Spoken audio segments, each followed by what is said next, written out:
T twenty বিশ্বকাপে বাংলাদেশে venue নিয়ে আইসিসির সিদ্ধান্ত বদলাতে শেষ চেষ্টা করেছে বাংলাদেশ ক্রিকেট বোর্ড। বিসিবি আইসিসির ডিসপিউট রেজুলিউশন কমিটি বা ডিআরসিতে চিঠি দিয়েছে, তবে এই আবেদন শোনার এখতিয়ার ডিআরসির নেই বলে জানা গেছে। আইসিসি ইতিমধ্যে স্কটল্যান্ডকে প্রস্তুত থাকতে বলেছে। বিসিবির সভাপতি আমিনুল ইসলাম বুলবুলের নেতৃত্বে বোর্ড কার্যত কোণঠাসা হয়ে এই পথ বেছে নেয়। ডিআরসির প্রধান ইংল্যান্ডের মাইকেল বেল।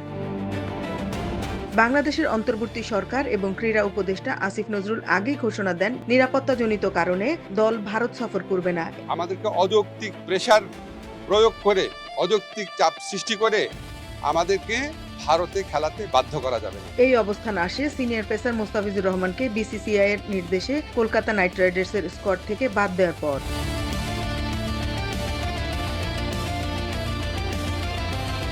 আইসিসির সংবিধান ও ডিআরসির কার্যপরিধি দেখলে স্পষ্ট হয়, আইসিসি বোর্ড অব ডিরেক্টরসের সিদ্ধান্তের বিরুদ্ধে আপিল শোনার ক্ষমতা এই কমিটির নেই। আইসিসি বোর্ড 14-2 ভোটে বাংলাদেশের ম্যাচ ভারতে রাখার পক্ষে সিদ্ধান্ত নেয়। স্বাধীন নিরাপত্তা মূল্যায়নের হুমকির মাত্রা কম থেকে মাঝারি বলা হয়। এরপরও আসিফ নজরুল বলেন, এই সিদ্ধান্ত বিসিবির নয়, সরকারের। এই যে সিকিউরিটি রিস্কের কথা বিবেচনা করে ভারতে বিশ্বকাপ না খেলা, এটা আমাদের সরকারের সিদ্ধান্ত।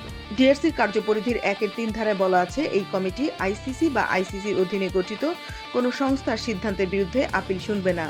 একটি সূত্র জানায়, আইসিসি বোর্ডের সদস্যরা আমিনুল ইসলাম বুলবুলের উপর খুবই ক্ষুব্ধ। আইসিসিকে না জানিয়ে কেন সংবাদ সম্মেলন করা হলো সেটি নিয়ে প্রশ্ন আছে। আসিফ নজরুল আইসিসির একেবারে গ্রহণযোগ্য নন, কিন্তু বুলবুলের আগে বোর্ডকে জানানো উচিত ছিল।